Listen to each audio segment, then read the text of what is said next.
So here we are. These were the properties that we were demolishing to get rid of it. They were hard to treat homes, and as we all know, hard to treat properties are easy to knock down.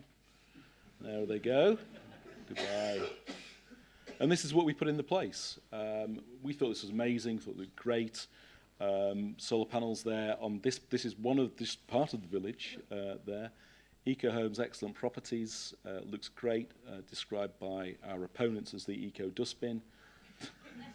Losers are so bitter, but there we go. But we also decided we were going to do this on the council house, and the great thing about this, and it's probably not politically correct, but I call these folks the eco grannies, because they had the solar panels on the houses, and the great thing for them was they cared an awful lot more about the electricity they were using. They talked to each other about the electricity and how it was, and how much water they were putting in the kettle. How much did you get today? So I think there's a lot of social cohesion things that come from solar panels. It re-engages people back with the environment. If you think about the last few hundred years, we've been putting ourselves away from the environment. We're putting ourselves in boxes and having things burnt in our houses and keeping ourselves warm. We've disengaged the environment over the last few hundred years. Now, with technology, we can re-engage the environment and care more about it in that way, in a very direct way. I think there's a lot of work here to be looked at the psychology of this. Psychologists agree as well. And here's some more properties. So you sort of look at this, and the great thing about seeing a solar PV project, which looks great aerially, is amazing. Probably you don't want to ask about the carbon emissions taken to do the picture, but there we go. But you sort of look at this, and there's a whole 120 odd houses there. And the great thing is over here now, there's another 80 odd properties down this way, which are also done. And we've got a number of these estates now around the place, solar estates, where people on low incomes are the ones who are benefiting from the higher cost technologies, and I like that. We've also done to public buildings, quite a few. This is a bit of a strange project in a way, a bit of a mixed story. Our main Civic Centre 3, where our main Civic Centre, 2 6-kilowatt Proven wind turbines on the roof, 17.6 kilowatt peak of photovoltaics, and solar thermal tubes. A real big mix of funding there. Obviously the Renewable Energy Fund, but we got Clear Skies money, Yorkshire Forward money, and money from the EU. Here go the Proven wind turbine, one of them on the roof, and there they go, and whizzing round. And when they first initially went in, we got like a 95% approval rating from the local radio station. And I get questions like, so how much electricity does it make to turn these things round? And then does it really tackle global warming by cooling the air like a big fan and making it, well, so there's a bit of a job there to be done on education, I think. A bit of a sad story here in that they weren't very well sited, and they were put up there really as a demonstration, and since all sorts of questions have been asked about them, only one of them is still up, and in a lot of ways it probably wasn't a good idea. Looked great at the time.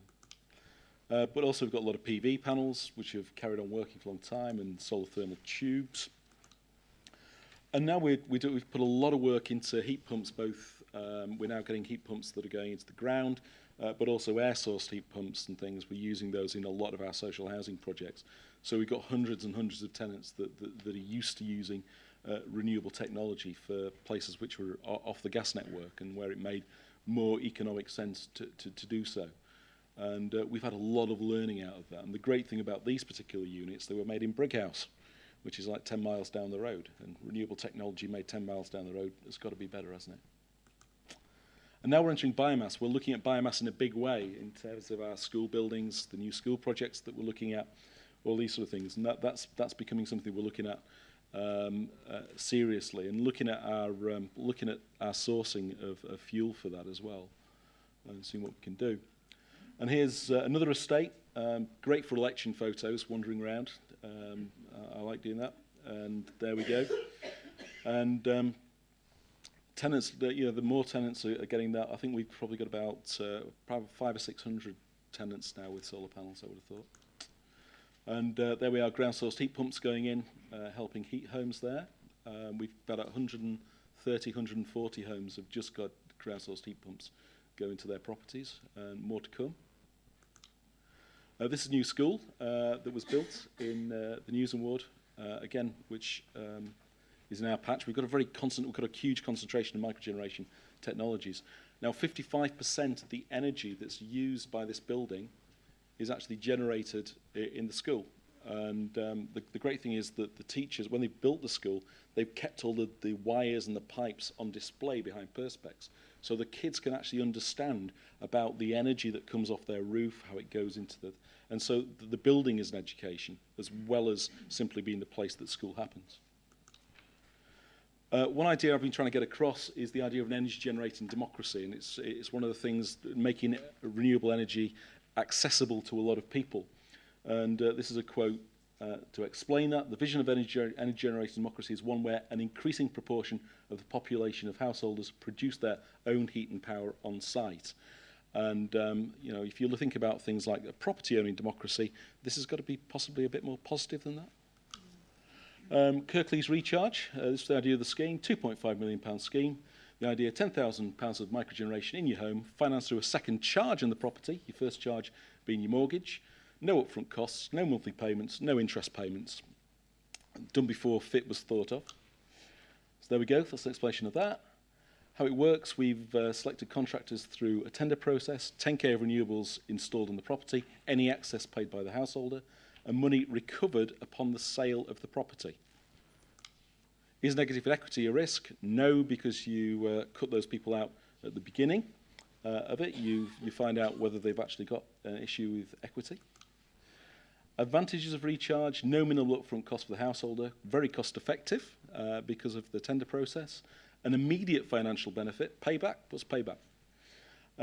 Development of the renewable energy industry in the area, developing capacity of staff within Kirklees to do the work, reducing fossil fuel dependency, but also we said that a 10% of the jobs had to come from people in fuel poverty. I think we ended up with 15%. And there we go. We've had about 300 jobs in total will be completed at the end of it. As you can see, solar PV is the big winner there, and we've learnt an awful lot through doing that. And so for the projects that we're looking at in the future, this will be a huge benefit to us. So we're developing projects on the back of this, but we're up and running and know how to engage with lots of folk.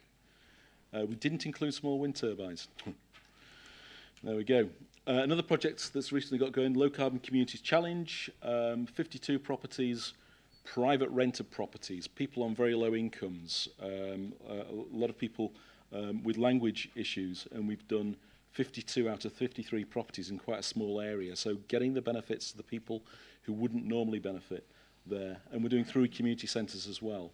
But the plan is to use the benefits from the feed-in tariff to invest more renewables in the area, to completely recycle those funds and keep it going.